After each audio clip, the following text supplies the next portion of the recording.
मगर खुल के कहता हूं, अभी तो चुनाव में 30 दिन बाकी है। मेरे बुजुर्गों, मेरी माताओं बहनों, मेरे युवा साथियों, काम बताओ। आज भी काम होंगे और जब बन गया तो मैं अगले 40 साल इन्हीं बस्तियों में, इन्हीं गलियों में आप लोगों के बीच में आपकी सेवा भी करूंगा और आपके बीच में भी रहूंगा। केवी सिंह जी ने इलेक्शन कमीशन को लेटर लिख दिया। आज लेटर का मैंने जवाब दिया। मेरे को कल परसों नोटिस आ गया कि लाइब्रेरी क्यों बना रहे हो। मैं ये पूछना चाहता हूं आपसे, क्योंकि वोट आपने देने, मैं आपसे पूछना चाहता हूं कि लाइब्रेरी बनाना कोई गलत काम है क्या? केवी सिंह जी तो फिर भी कभी इलाके में एक आधा राउंड मार लेते थे, वो नहीं आए। ज्यादा से ज्यादा अबोवर जो उनका ससुराल है वहां जाके रहते थे। मैं खेल का सामान देता हूं तो पता है क्या कहते हैं? कहते हैं कि ये तो अब आया है 2.5 महीने से। अरे मैं तो अब आया हूं, तुम तो 10-10 साल से यही हो। 10 साल में तो कुछ कर देते। मैं तो चलो, मेरे गुनाह का तो ये जनता दे देगी, मुझे ठीक देगी, अच्छा देगी, बुरा देगी, मेरा ये फैसला करेगी। तुम तो यही थे, तुम्हें किसने रोका था? कहीं कोई लाइब्रेरी बनाई क्या? डीसी एसपी के सामने मंत्री से लड़ाई लड़ी और बाहर जाकर के एक बात कहने लगे कि इससे घटिया सरकार नहीं हो सकती, इसमें अफसरशाही हावी है। ये बात कही थी कि नहीं है? अगर बीजेपी गंदी पार्टी है, गलत पार्टी है, तो आदित्य जी बीजेपी में क्या कर रहे हैं? उनको छोड़नी चाहिए बीजेपी। किसने रोका है? मगर जिस दिन रणदीप जी ये बात कही, जनता गवाह है, क्योंकि आप लोगों से छुप नहीं सकता। जनता गवाह है, युवा साथियों, ये गवाही है कि जिस दिन उन्होंने बगावत की, अगले दिन सीएम ने बुला के दोबारा चेयरमैन बना दिया कि नहीं बना दिया?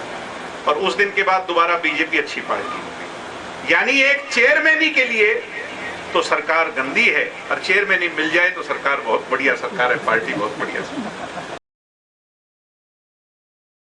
मैं अपने जीवन की पहली राजनीतिक सीढ़ी, जैसे सीढ़ी होती है, एक सीढ़ी चढ़ जाओ, 2 चढ़ जाओ, मेरे जीवन की पहली राजनीतिक सीढ़ी मेरे बुजुर्गों की उंगली पकड़ करके, मेरे युवा साथियों का साथ लेकर के चढ़ने आया हूं आपके बीच में। और मुझे उम्मीद है कि मेरा पूरा मटदादू, जिसके लिए मेरा परिवार, मटदादू और चौटाला में कोई फर्क नहीं समझता, हमारा लिए एक ही गांव है। मुझे उम्मीद है कि चौटाला से भी बढ़ चढ़ करके आपका आशीर्वाद और स्नेह आपके बेटे को, आपके भाई को मिलेगा। आप यहाँ से भारी अंतर से मुझे अपना आशीर्वाद देकर भेजोगे पे एक मौका।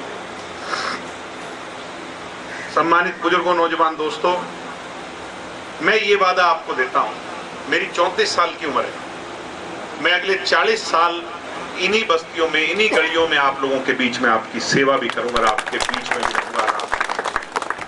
मैं किसी की बुराई नहीं करना चाहता, क्योंकि वो भी हमारे ही अपने परिवार के लोग हैं। कांग्रेस के एमपी भी, मेरे एमएलए भी जो हैं, अमित सिहाग जी, मेरे परिवार में ही चाचा जी लगते हैं। अमित सिहाग जी ने एमएलए तो वो बन गए, मगर हमारे बीच में कभी आए नहीं। केवी सिंह जी तो फिर भी कभी इलाके में एक आधा राउंड मार लेते थे, वो नहीं आए। ज्यादा से ज्यादा अबोवर जो उनका ससुराल है वहां जाके रहते थे, और या चंडीगढ़। यानी एमएलए बनने के बाद इलाके में नहीं रहे वो, ये सारी जनता जानती है, किसी से छुपा हुआ। और जब काम की बात आई, लोगों ने जब जब भी पूछा भाई काम नहीं हुए, तो एमएलए साहब के पास एक ही बहाना था, भाई मेरी सरकार नहीं है, सरकार बनाओ फिर काम होंगे। यही बात है कि नहीं? यही गल है। दूसरी तरफ आदित्य जी भी मेरे चाचा जी हैं बीजेपी। आदित्य जी ने 10 साल से चेयरमैन है। वो चेयरमैन कोई छोटा पद नहीं होता, कैबिनेट मिनिस्टर रैंक का पद होता है। सरकारी गाड़ी मिलती है, दफ्तर चंडीगढ़ में मिलता है, ताकत कलम की होगी। मगर जब जब भी उनने कोई बात कही, आप देख लो, सरकार के विरोध में ही कही। कभी जो है ना, दफ्तर के अंदर बकरियां लेकर के चले गए, विरोध कर दिया। गए थे कि नहीं गए थे? अभी पीछे कष्ट निवारण समिति की बैठक थी और एक मंत्री आया हुआ था, डीसी एसपी के सामने मंत्री से लड़ाई लड़ी और बाहर जाकर के एक बात कहने लगे कि इससे घटिया सरकार नहीं हो सकती, इसमें अफसरशाही हावी है। ये बात कही थी कि नहीं है? अगर बीजेपी गंदी पार्टी है, गलत पार्टी है, तो आदित्य जी बीजेपी में क्या कर रहे हैं, उनको छोड़नी चाहिए बीजेपी, किसने रोका है। मगर जिस दिन रणदीप जी ये बात कही, जनता गवाह है, क्योंकि आप लोगों से छुप नहीं सकता, जनता गवाह है, युवा साथियों ये गवाही है कि जिस दिन उन्होंने बगावत की अगले दिन सीएम ने बुला के दोबारा चेयरमैन बना दिया कि नहीं बना दिया, और उस दिन के बाद दोबारा बीजेपी अच्छी पार्टी। यानी एक चेयरमैनी के लिए तो सरकार गंदी है, और चेयरमैनी मिल जाए तो सरकार बहुत बढ़िया सरकार है, पार्टी बहुत बढ़िया सरकार। वो भी कहते हैं काम नहीं होते। मैं एमपी नहीं, मैं एमएलए नहीं, मैं जिला परिषद का मेंबर नहीं, मैं गांव का सरपंच नहीं, गांव का मेंबर नहीं, मेरे पास तो कोई पद नहीं है आज तक। क्या है मेरे पास? क्या कोई पद? कोई पद नहीं है। मगर खुल के कहता हूं, अभी तो चुनाव में 30 दिन बाकी है। मेरे बुजुर्गों, मेरी माताओं, बहनों, मेरे युवा साथियों, काम बताओ। आज भी काम होंगे और जब बन गए तो, क्योंकि चौधरी देवीलाल के घर में जन्म लिया है, चौधरी देवीलाल का खून हमारी रगों में है। यही सबसे बड़ा पद है हमारे लिए। एमपी और एमएलए तो बहुत छोटी बातें हैं साहब। मगर मैं इतना कहना जरूर चाहूंगा कि आपने इन दोनों को मौका देके देख लिया। एक को चेयरमैन एमएलए से छोटा नहीं होता, मोटा होता, बड़ा होता, और एमएलए बना के देख लिया अमित जी को। एक मौका आप मुझे दो, मेरा हक है कि नहीं है इस बात में। आपने मटदादू गांव के रणदीप जी ने या किसी ने भी कोई काम मुझे बताया, वो काम हुआ है कि नहीं हुआ है? कोई शेड का बता दिया, कोई गौशाला का बता दिया, कोई ई लाइब्रेरी का बता दिया। सारे काम बने कि नहीं बने? ढीले ढीले बोल रहे हो, बने कि नहीं?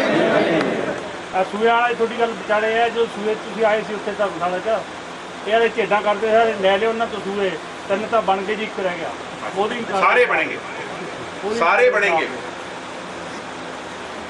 अभी रणदीप जी बात कर रहे थे ई लाइब्रेरी, कंप्यूटर वाली लाइब्रेरी, ये आप लोग उस दिन कितनी गर्मी में बैठे थे सारे, मैं आया, उसका उद्घाटन हुआ, इतनी बढ़िया ई लाइब्रेरी बनी।